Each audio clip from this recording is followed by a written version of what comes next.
saya akan membacakan sebuah cerita yang diambil dari akun Twitter yang bernama Restu Wiratmaja. Dan cerita ini berjudul Kliwon Getih Rengget. Cirebon 1997. Saat itu, di desa dekat dengan Astana Kala, seorang bayi yang masih dalam kandungan menjadi isu para cenayang di sekitaran. Mereka menyebutnya Getih Rengget. Hal yang sulit diterima oleh nalar adalah anak ini telah dinamai sebelum ia dilahirkan. Seperti ada keyakinan dalam kedua orang tua anak ini, sehingga anak ini diberi nama Kliwon sesuai dengan namanya. Kliwon sendiri adalah hari di mana anak ini menunjukkan sesuatu yang tidak biasa, seolah-olah menjadi praduga sementara akan tindakan yang dilakukannya di masa depan. Anak ini memiliki sebuah kemampuan yang akan membuatnya terjatuh dalam beberapa hal dalam sinonim kehidupan, yaitu 1. Kesepian, 2. Kesedihan, 3. Tangisan luar biasa, 4. Balas dendam, dan yang kelima, kematian. Kelimanya adalah poin yang akan dirasakannya karena perintah langsung dari Trah yang menembusnya, yaitu Trah Majapahit. Hari itu hari di mana Bapak Kliwon sedang memikirkan nasib istrinya yang berada di ambang kelahiran si anak pertamanya. "Bu, aku bawa ke dukun beranak saja ya," pinta Pak Soleh. "Pak, aku gak mau. Aku gak mau nanti ada sesuatu hal yang terjadi pada anak kita," jelas Bu Risma. Pak Soleh pun kebingungan. Dia segera mencari alternatif terbaru agar istrinya mengikuti arahan yang dibuatnya. Di dalam perut istrinya, Pak Soleh melihat 6 huruf yang sedang berjejer memanjang ke dada. Huruf-huruf itu tampak bergerak, mengikuti pernafasan ibunya yang semakin cepat. "Bu, ini sudah bahaya. Kalau nanti dibawa ke rumah sakit, takutnya keburu," pinta Pak Soleh. Istrinya pun hanya bisa pasrah. Dia tahu bahwa pilihannya ini bukanlah pilihan yang baik. Akhirnya, malam itu juga, Pak Soleh membawa istrinya ke seorang dukun beranak yang memiliki jejak persalinan yang baik. Namanya Makidung. Dia adalah salah satu dukun beranak terbaik di desanya. Makidung sebenarnya sudah tahu akan kedatangan seorang wanita yang akan melahirkan. Anak yang akan dilahirkan ini membuat guncangan hebat bagi dunia demit dan sekitarnya. "Mak, bentar lagi anakku akan," ucap Pak Soleh. "Aku sudah paham. Anakmu ini yang akan mengguncangkan kembali tata demit yang berada di sekitaran desa," ucap Makidung. Makidung menatap perut Bu Risma yang penuh dan melihat huruf-huruf itu. "Mak tahu kan dia bukan anak sembarangan," jelas Pak Soleh. "Apa karena terahnya sudah siap diturunkan? Anak ini bukan hanya menanggung beban kehidupannya, akan tetapi dia juga akan menanggung beban kehidupan orang lain," jelas Makidung. Makidung tidak rela jika anak itu akan dilahirkan. Hal ini didasari dengan penderitaan yang akan diembanya selama dalam masa-masa menemukan jati diri. Pak Soleh pun menundukkan kepalanya sebagai tanda permohonan maaf minta tolong yang sangat tulus agar Makidung mau menolongnya. Makidung batasi satu hal kepada Pak Soleh. Jika anak ini sudah lahir, ia meminta kepada Pak Soleh untuk tidak menerima tamu sebelum malam 1 Suro datang. Hari itu Makidung mengerahkan segala tenaga, perasaan dan keinginan kuatnya agar anak ini cepat dilahirkan. Sesaat sebelum proses persalinan dimulai, Makidung melihat raut wajah Bu Risma yang sudah sangat pucat. "Nak, badanmu itu memiliki darah kotor. Jika anakmu sudah lahir, jangan sampai dipelihara oleh demit," pinta Makidung. Bu Risma hanya menganggukkan kepalanya sebagai tanda paham akan apa yang dikatakan oleh Makidung. Proses persalinan pun dimulai. Bu Risma dengan sekuat tenaga mendorong jabang bayinya agar bisa keluar dari rahimnya. Makidung perhatikan sekelilingnya sembari memberikan arahan kepada Bu Risma terhadap pernafasan yang diambilnya. "Ayo Nduk, kamu bisa," ucap Makidung sembari memperhatikan sekelilingnya yang sudah mulai berdatangan. "Mak, aku capek," teriak Bu Risma. "Jangan Nduk, kamu bisa, jangan ngomong gitu," jelas Makidung. Bu Risma mengulangi lagi mengambil pernafasan yang sama agar si jabang bayi bisa cepat keluar. Keringat dinginnya terus berjatuhan. Urat-urat di tangannya makin membekas di tangan. Dengan satu tarikan, Bu Risma mengeluarkan tenaga sisa sembari berteriak kencang. Dan lahirlah seorang anak yang ditunggu-tunggu. "Benar apa yang dikatakan oleh Tramu, Nak. Kamu adalah kesatria. Kamu datang mengubah tatanan terbaru. Kamu akan membongkar semuanya," ucap Makidung. Namun ia terkejut ketika di dekat Bu Risma sudah berdiri 4 punggawa prajurit yang sedang menatapnya. "Jangan ambil anak ini," teriak Makidung. Pak Soleh yang mendengar teriakan itu langsung mencoba masuk kamar. Namun kamar dengan sekejap terkunci.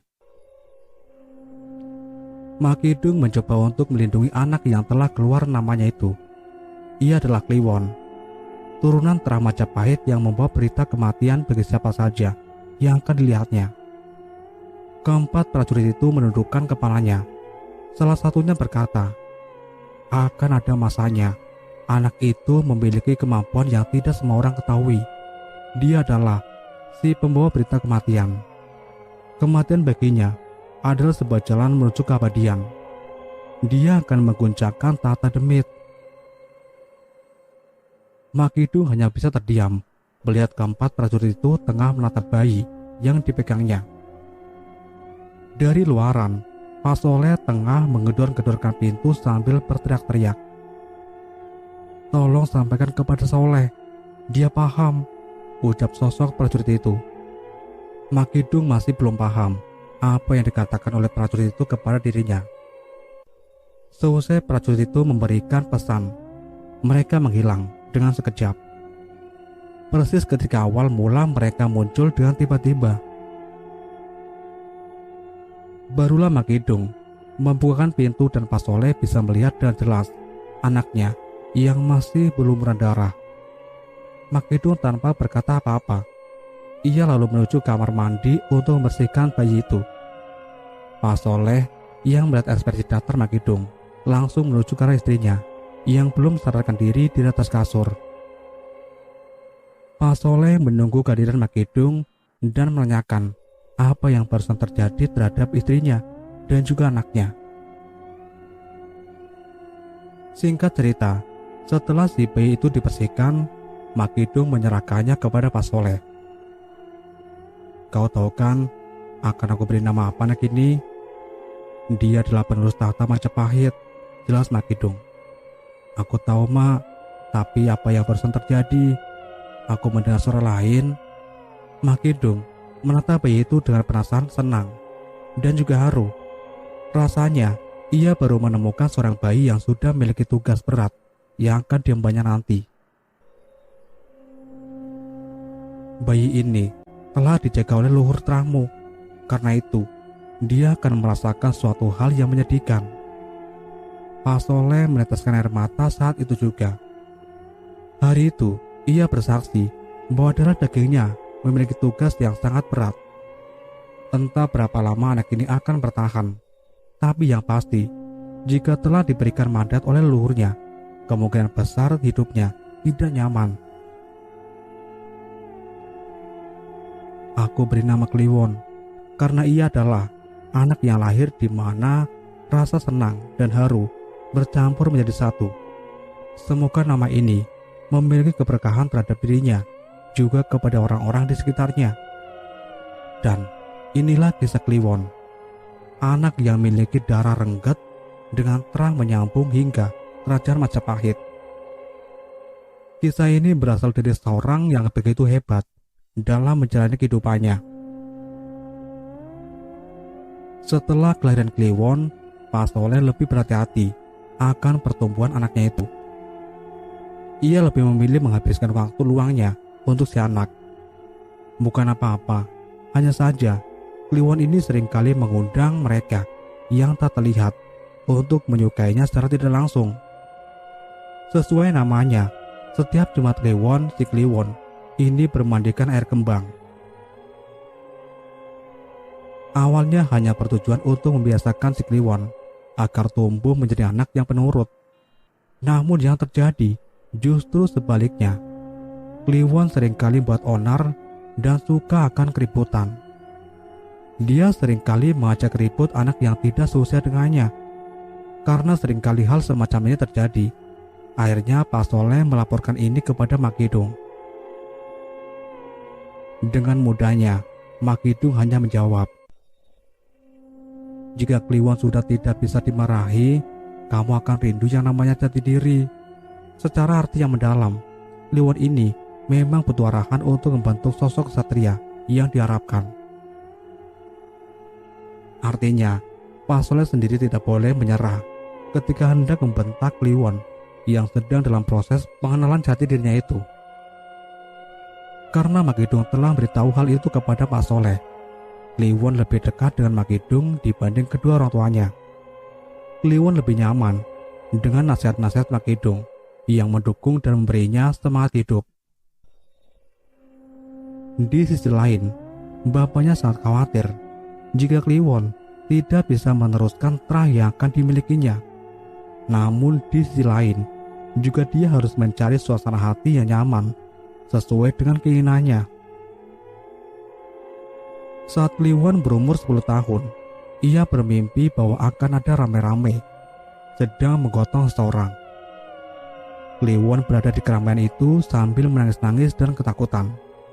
Ia tak tahu apa arti mimpi tersebut. Karena penasaran, ia pun menceritakan kepada Mak Kidung. Mak Kidung yang diberitahu soal itu hanya bisa tersenyum. Ia kemudian mengelus kepala Kliwon dan berkata, "Waktumu sudah habis. Jaga tubuhmu ya nak," ucap Mak Kidung. Kliwon tidak tahu apa maksud dari waktu yang habis. Dalam pandangan Mak Kidung, ia merasa waktu yang akan terus berputar dan tak akan pernah habis. Begitu siang tergantikan oleh malam, maka setelahnya akan menjadi pagi dan berotasi menuju siang lagi, dan seterusnya. Dan benar saja, hal itu terjadi. 1 minggu kemudian Mak Kidung meninggal dunia. Sesaat sebelum meninggal, Mak Kidung telah beritahu kepada Pak Soleh, "Anakmu itu sudah mengetahui kematian orang. Aku minta agar dia kau bimbing dan baik-baik. Takutnya dia akan diperalat oleh orang-orang yang tidak menyukainya," ucap Mak Kidung. Pak Soleh khawatir akan perkataan Mak Kidung itu menjadi kenyataan. Dan kenyataannya memang terjadi. Mak Kidung meninggal dunia. Saat itu, Kliwon merasa setengah dirinya telah hancur. Ia menangis dan sangat sedih perihal kepergian Mak Kidung. Hari di mana hujan turun tepat di antara kesedihan yang mendalam.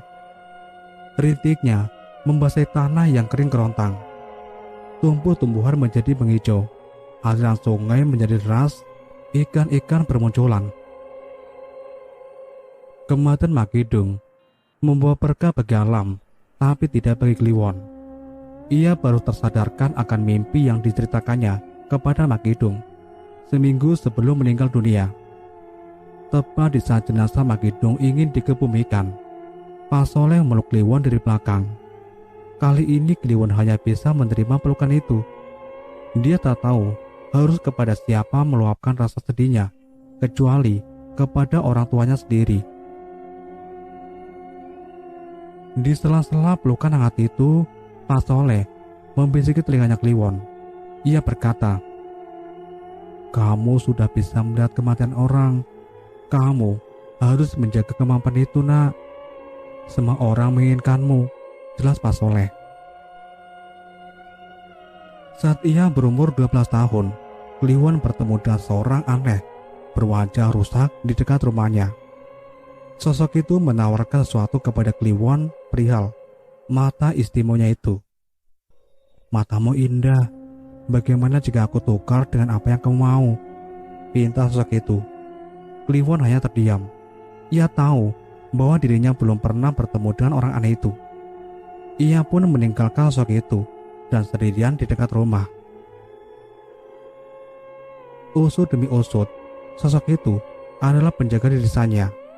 Ia kerap kali mencari orang-orang yang memiliki kemampuan khusus untuk menggoda dan menjatuhkannya kepada lembah kehancuran. Untungnya, Kliwon tidak begitu responsif terhadap apa yang diinginkan oleh sosok itu. Sampai akhirnya, di mana ia harus masuk SMP, Kliwon baru memiliki seorang teman dekat bernama Fadli. Dia berasal dari tanah Pasundan. Anehnya, Kliwon hanya menyukai Fadli tapi tidak menyukai keluarganya. Kliwon pikir keluarga Fadli bukanlah keluarga baik-baik menurutnya. Episode pesugihan keluarga Hisham. Kisah ini saya rekayasa nama tokoh dan lain-lain karena untuk menghindari terjadinya fitnah dan lain-lain. Semua kisah di cerita ini real dan masuk dalam bagian kehidupan Kliwon. Keluarga Hisham adalah keluarga pendatang.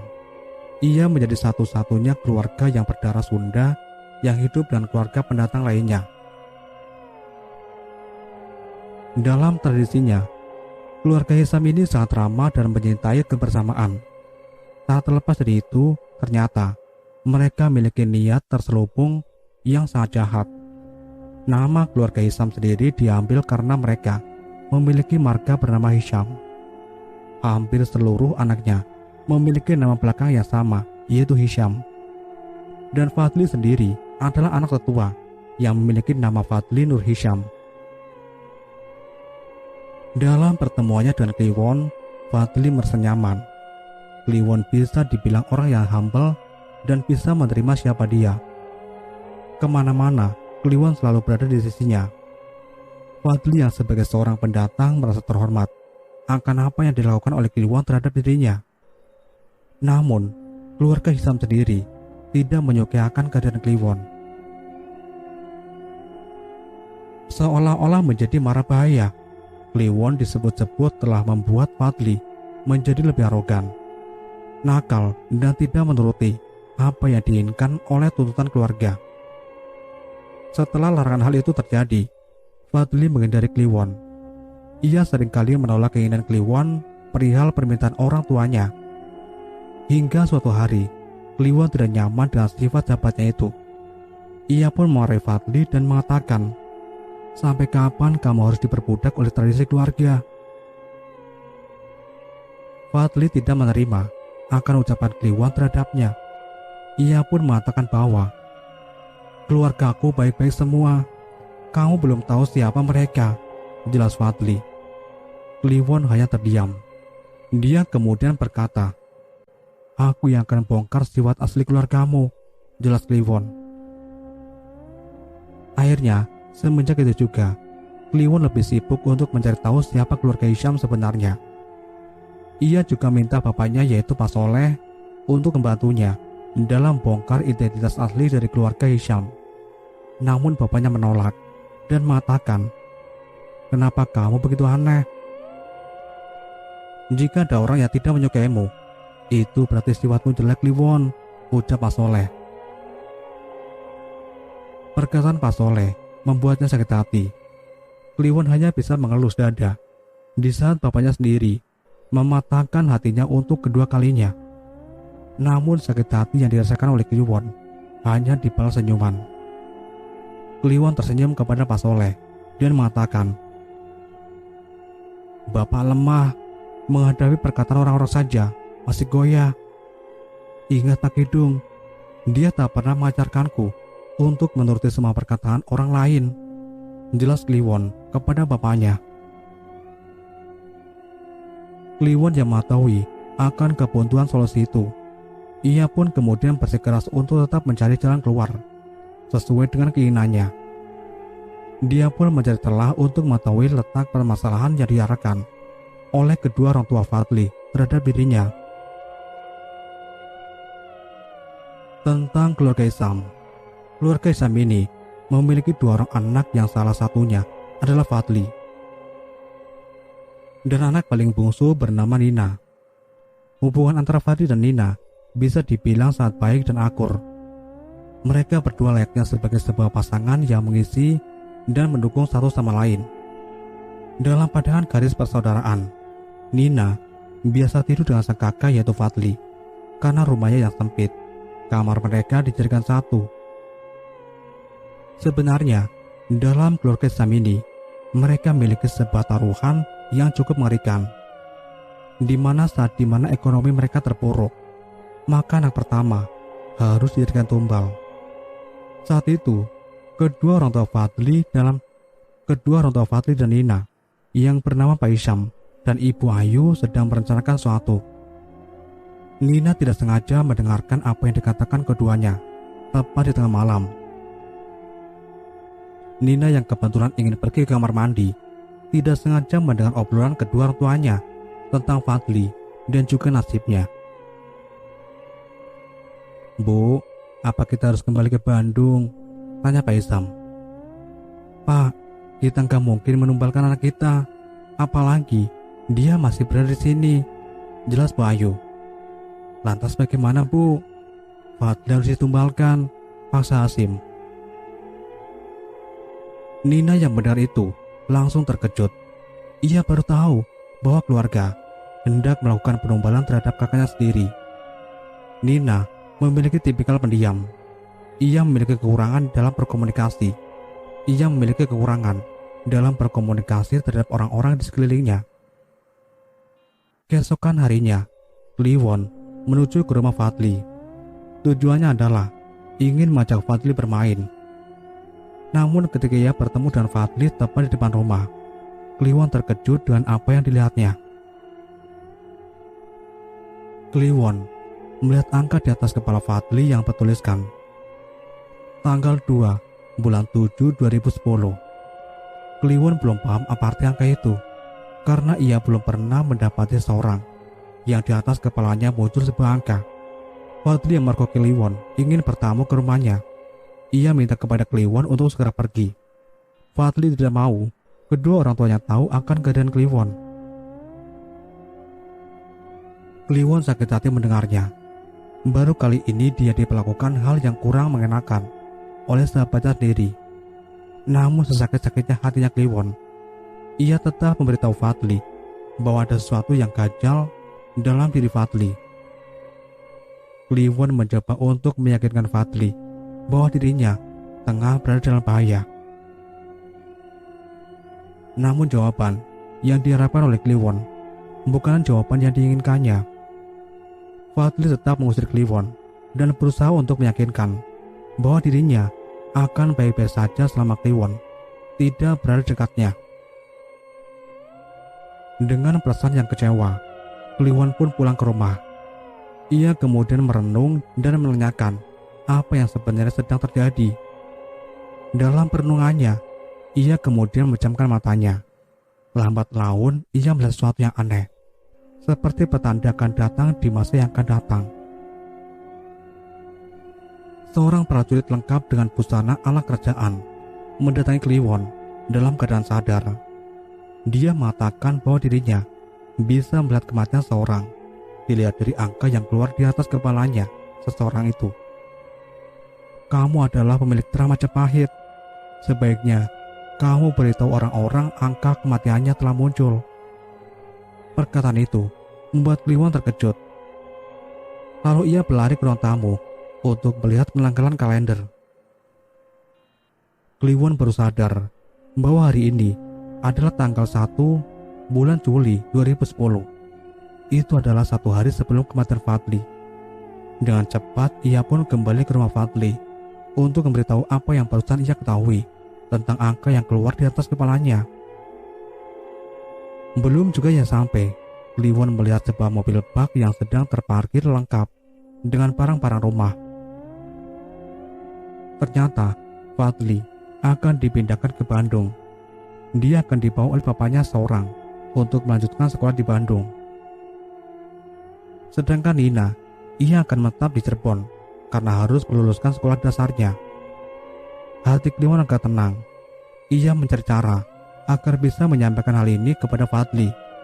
Namun dari tadi, dia tidak menemukan keberadaan Fadli. Singkat cerita, Kliwon pun putus asa. Ia kemudian terduduk di pohon sambil menangis. Dia tahu bahwa sahabatnya akan mati keesokan harinya, dan ia berniat untuk mencegah hal itu. Di sela-sela kesedihannya, Kliwon melihat Bapak Fadli, yaitu Pak Hisham, sedang mengarahkan barang-barang rumah ke mobil. Sejak saat itu juga, Kliwon langsung berlari ke arah Pak Hisham. Namun begitu langkah kakinya sudah berada tepat di depan Pak Hisham, kaki Kliwon itu bergetar hebat. Kliwon menatap wajah Pak Hisham dengan perasaan takut. "Kamu yang namanya Kliwon," ucap Pak Hisham dengan tatapan yang tajam. Kliwon menatap kembali dan melihat sesuatu yang berbeda dari wajah Pak Hisham. Kliwon melihat banyaknya ular-ular yang sedang meliliti kepalanya dengan lilitan yang melingkar. Kliwon merinding ketakutan. Tubuhnya bergetar dan nafasnya tidak beraturan. "Kamu bisa melihat kan? Jika kamu mengganggu Fadli, kamu juga akan mati," jelas Pak Hisham. Kliwon masih dalam perasaan takut. Pak Hisham meninggalkan Kliwon sendirian. Dalam hati yang marah dan kesal, Kliwon pun memberanikan diri bangkit sambil berteriak, "Jangan tumbalin Fadli, dia sahabatku," ucap Kliwon. Pak Hisham membalikkan wajahnya ke arah Kliwon. Ia kemudian mendekatinya sembari membisiki telinga Kliwon dengan bisikan yang membuat dirinya ketakutan. "Fadli akan mati," ucap Pak Hisham. Kliwon meneteskan air mata. Dia merasa gagal karena telah tidak bisa menyelamatkan sahabatnya sendiri, yaitu Fadli. Saat itu juga, Pak Hisham tidak pernah membalikkan wajahnya. Ia tak tertarik lagi dengan Kliwon. Dengan begitu, rencana yang dijalankan oleh Pak Hisham telah berjalan dengan lancar. Kliwon gagal menyelamatkan Fadli. Keesokan harinya, tepat di tanggal 2 bulan 7 2010, Kliwon mendapatkan kabar dari mulut ke mulut bahwa Fadli telah meninggal dunia. Kliwon gagal menyelamatkan sahabatnya sendiri. Selama 1 tahun penuh, ia berdua bersama, namun harus dipisahkan oleh maut. Kliwon tidak berani keluar rumah. Ia hanya berdiam diri dalam kamar sambil menyobeki pakaiannya. Bukan hanya itu, Kliwon juga melukai tangannya sendiri dengan gunting kecil yang ia punya. Kliwon frustasi karena setengah dunianya telah hancur. Fadli, sahabat pertamanya, adalah orang pertama yang gagal Kliwon selamatkan. Dengan begitu, Kliwon membenci akan kemampuannya. Matanya bisa melihat kematian, namun ia tak bisa melihat akan kebahagiaan. Kematian guru tercinta. Selesai kematian Fadli, psikis Kliwon terganggu. Sama halnya ia ditinggal oleh orang yang ia jadikan sebagai support system. Kliwon tidak bergerak lagi untuk mencari teman. Lalu bagaimana dengan Nina dan ibunya?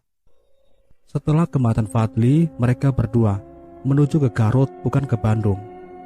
Hal itu dikarenakan keduanya tidak mau menjadi korban akan kebrutalan Pak Hisham sendiri.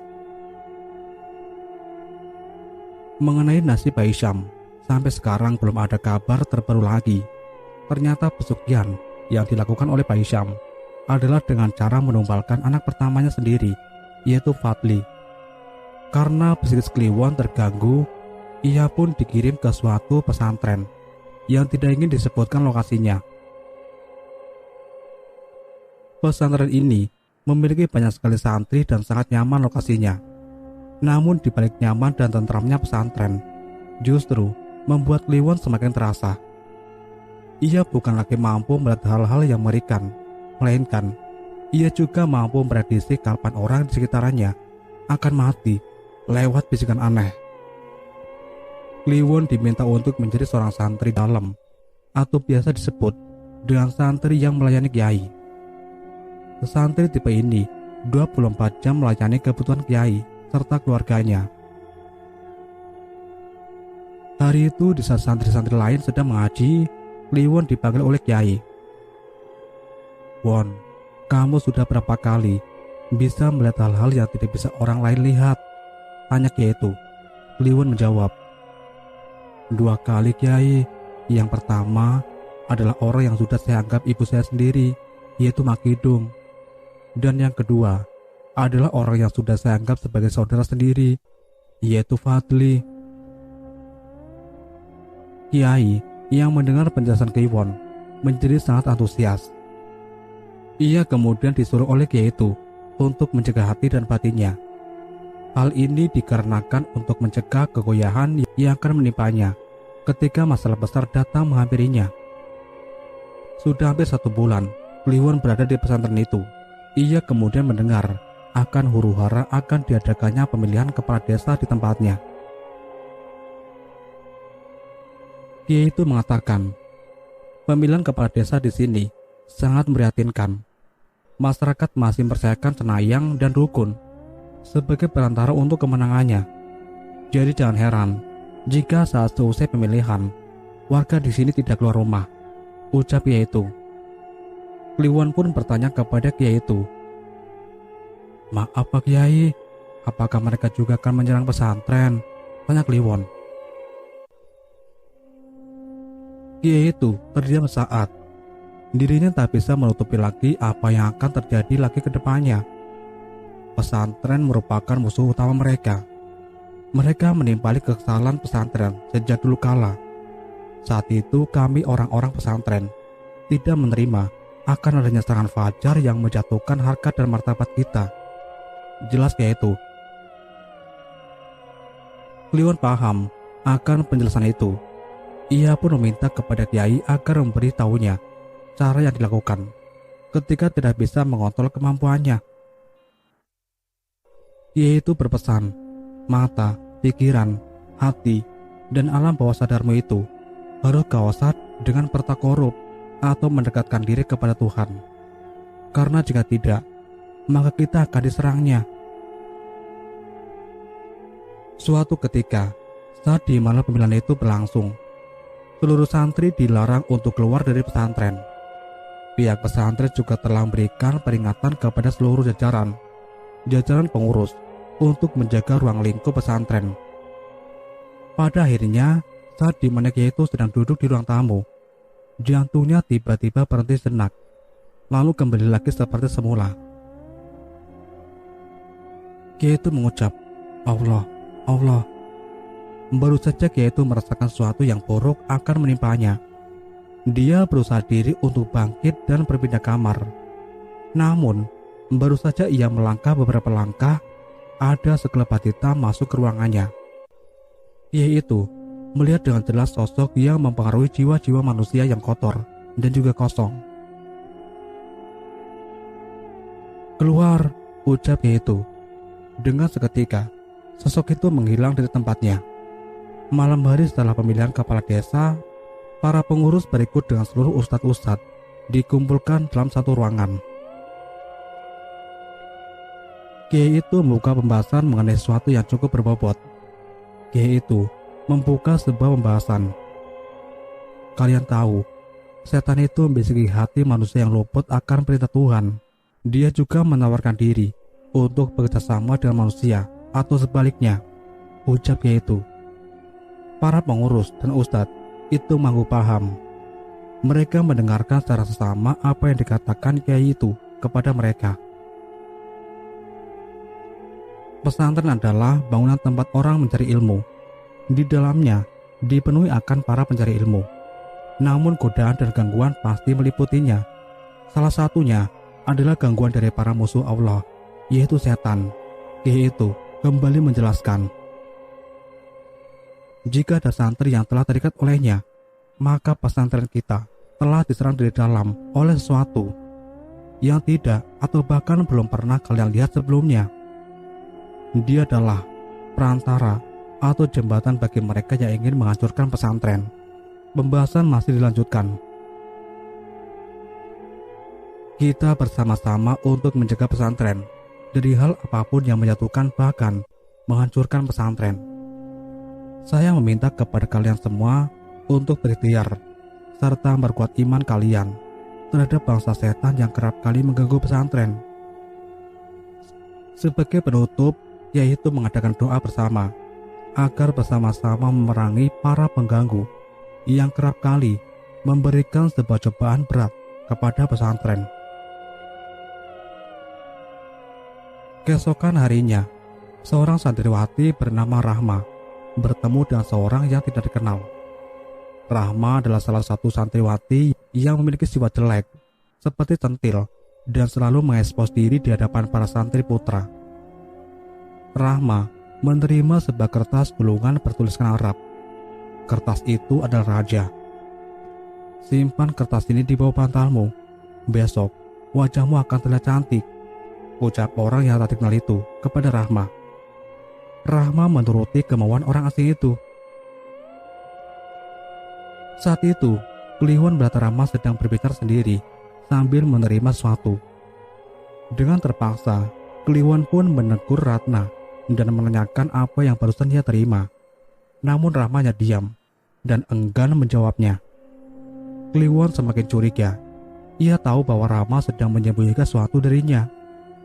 Ia pun kembali menelusuri apa yang disembunyikan oleh Rahma kepadanya. Saat malam hari tiba, kiai dan para ustadz sedang tidak berada di pesantren karena sedang mengadakan pertemuan terhadap para perangkat desa. Tiba-tiba terdengar suara teriakan sangat kencang dari dalam asrama putri. Seluruh santri putri keluar dan pelarian ke sana kemari, menghindari Rahma yang mengamuk dengan tiba-tiba. Kliwon segera mendekati asrama putri dan mencari tahu apa yang sedang terjadi. Saat dimana ia melangkahkan kaki ke depan pintu asrama putri, ia terkejut melihat aura Rahma yang berubah menjadi sangat hitam. Rahma membawa gelas lalu ia pecahkan ke lantai. Pecahan-pecahan itu ia ambil yang paling besar dan menodongkannya ke arah Kliwon. Dari belakang Rahma keluar sosok wanita berbadan besar menggunakan kebaya namun berambut sangat panjang. Pesantren ini harus dihancurkan, ucapnya dengan nada yang mengerikan. Kliwon hanya terdiam. Tubuhnya tidak bisa merespon. Seluruh pikirannya seperti terhipnotis saat melihat sosok mengerikan itu tengah menggerak-gerakkan tubuh Rahma. "Mana Kiai? Di mana?" teriak Rahma yang sedang dirasuki sosok itu. Kliwon masih belum sadarkan diri. Ia memaksa tubuhnya untuk bergerak namun sama sekali tidak ada yang merespon untuk berpindah tempat. Hingga saat Rahma tengah berada di hadapannya, tangan Rahma melayangkan pecahan gelas itu ke arah Kliwon. Saat itulah Kliwon mendengar sebuah bisikan yang berbunyi, "Lawan takutmu, Allah menyertaimu." Dengan seketika tubuhnya langsung bergerak dan menghindari serangan Rahma. Kliwon melihat dengan jelas ekspresi mengerikan yang ditampakkan oleh Rahma terhadapnya.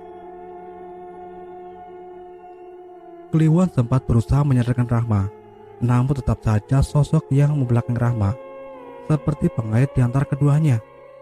Jika sosok itu menggerakkan tangannya ke kanan, maka tubuh Rahma akan bergerak ke kanan. Jika sosok itu menggerakkan tubuhnya ke kiri, maka Rahma akan menuju ke arah kiri. Kedua tangan Rahma telah penuh dengan darah akibat serpihan gelas yang ia pegang hingga melupakan tangannya sendiri. Darah itu terus menetes sedikit demi sedikit. Kliwon melihat ke arah belakang saat para pengurus dan para asatis mulai berlarian menuju ke arahnya. Tiba-tiba lampu ruangan menjadi mati. Kliwon tak bisa melihat. Dia melihat kepulan asap muncul dari arah depan, di mana Rahma sedang berdiri tegak sambil menodongkan pecahan gelas itu kepadanya. "Tubuhmu akan mati," ucap Rahma dengan nada berbeda. Para pengurus dan ustadz yang mencoba masuk harus tertahan di luar. Dari belakang mereka, seseorang yang memiliki aura besar datang menghampiri sambil menepuk punggung mereka satu persatu. Kliwon sedang mengalahkan rasa takutnya. Biarkan dia melawan rasa takutnya, ucap seorang itu yang ternyata adalah kiai mereka sendiri. Nggih kiai, mereka hanya berharap Kliwon dapat menyelesaikan itu semua sambil memanjatkan doa. Kliwon diperlihatkan satu persatu kejadian memilukan secara detail. Kejadian pertama, di mana ketika dia kehilangan orang yang ia cintai, yaitu Makidung. Sosok itu seperti ingin meragukan hati dan pikiran Kliwon yang belum ikhlas. Lihatlah, semua orang yang dekat denganmu akan mati semua, ucap sosok itu. Pandangan Kliwon kosong. Ia mendengarkan bisikan kematian yang baru saja ia terima. Bisikan di mana hal itu meragukan iman dan dirinya. Sosok itu seperti mengungkit-ungkit kematian orang-orang yang dicintainya dengan menampakkan secara jelas jasad dan semuanya secara utuh. Tuanku yang menciptakan mati dan menjadi hidup, teriak sosok yang merasuki Rahma. Kliwon melihat jelas Makidung berjalan ke arahnya. Dia melambai-lambaikan tangannya ke arah Kliwon sambil berucap, "Nang, ikut aku kesepian." Tatapan Kliwon berubah menjadi haru.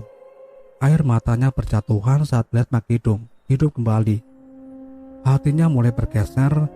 Dia mulai bergerak ke arah Makidung. Imannya menjadi goyah. "Sembahlah Tuanku manusia," ucap sosok itu. Kliwon mengangkat tangannya dan berkeinginan meraih tangan Makidung yang seolah-olah dihidupkan lagi oleh setan yang memperdaya mata dan hatinya. Namun, saat tangannya ingin menyentuh Makidung, tiba-tiba seberkas cahaya putih menariknya. "Jangan ke sana, Kliwon," ucap seorang yang suaranya sangat familiar. Kliwon melihat dengan jelas orang yang melarikan tangannya untuk menyentuh Makidung. Ia adalah Fadli. Fadli tersenyum manis. Warna bajunya sangat putih, hingga kegelapan di dalam ruangan itu menjadi pudar karena cahaya yang dikeluarkan oleh Fadli. "Fadli," ucap Kliwon. "Kamu harus melawan ketakutanmu," senyum Fadli. "Aku takut," tangis Kliwon. Fadli meluk hangat Kliwon. Dia tahu sahabatnya sedang sedih karena ditinggal lebih dulu. "Setan telah memperdaya kamu. Kamu harus bisa melawan rasa takutmu. Bisikan kematian itu yang menghancurkan kamu," ucap Fadli.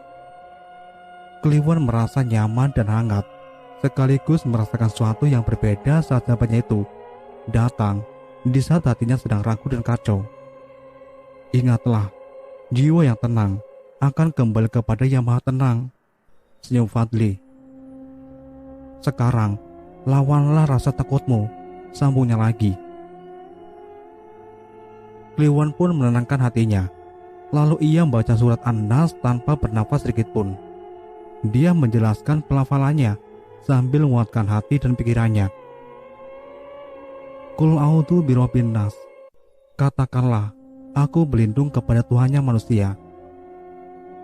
Sosok itu berteriak-teriak kesakitan. "Malikin nas, raja manusia," tekan Kliwon. Sosok itu coba mendekati Kliwon, namun ada sesuatu yang menghalanginya. "Ilahin nas, sembahan manusia." Sedikit demi sedikit, aura gelap di ruangan menghilang bersamaan dan teriakan yang mengerikan. "Min syarril waswasil khannas," dari kejahatan atau bisikan setan yang bersembunyi, ucap Kliwon. Sosok itu perlahan mengecil. "Alladzi yuwaswisu fi sudurin nas," yang membisikkan kejahatan ke dalam dada manusia, ucap Kliwon dengan yakin. Sekarang Rama mulai berteriak, "Minal jinnati wan nas," dari golongan jin dan manusia. Di saat Kliwon menekan ayat itu, tubuh Rahma langsung terjatuh dan pingsan. Lampu menyala kembali. Seluruh ustadz dan pengurus mulai memasuki ruangan itu dan melihat Kliwon sudah terjatuh di lantai. "Alhamdulillah," ucap Kiai itu. Kliwon langsung dilarikan ke asrama putra. sedangkan Rahma langsung dibawa ke kamarnya. Bersamaan dan itu, para ustadz dan pengurus langsung mencari benda yang dijadikan jembatan terhadap sosok itu. Setelah lama dicari, ditemukanlah barang di bawah tempat tidur Rahma yang diyakini sebagai jembatan dari sosok itu untuk menguasai Rahma dan berkeinginan untuk menghancurkan pesantren. Sejak kejadian itu, mata Kliwon ditutup untuk sementara sampai waktu yang tak bisa ditentukan. Katanya, suatu saat nanti Kliwon akan melihat hal-hal yang lebih mengerikan. Namun wallahu alam, sedangkan nasib Rahma sendiri, di hari berikutnya, ia diminta untuk dipulangkan ke rumahnya karena telah melanggar kode etik pesantren. Cerita ini benar adanya. Semua nama tokoh dan orang-orang yang ada di dalam cerita ini sudah disamarkan. Mengenai Fadli, dia merupakan korban dari kejahatan bapaknya. Fadli dijadikan tumbal oleh bapaknya sendiri. Namun saat di mana Kliwon sedang down, sosok Fadli datang sebagai perisai bagi Kliwon. Hal ini dibenarkan adanya karena hubungan batin antara Fadli dan Kliwon masih terikat. Teruntuk Kliwon sendiri, ia sedang menutup dirinya sendiri dan tak ingin diekspos lebih jauh karena bersifat privasi. Cukuplah pengalamannya menjadi bahan pelajaran bagi kita semua. Demikianlah untuk cerita kali ini, cerita yang berjudul Kliwon Keterengget. Semoga dapat diambil pembelajaran dari cerita ini. Dan tetap nantikan video-video selanjutnya di channel ini. Wassalamualaikum warahmatullahi wabarakatuh.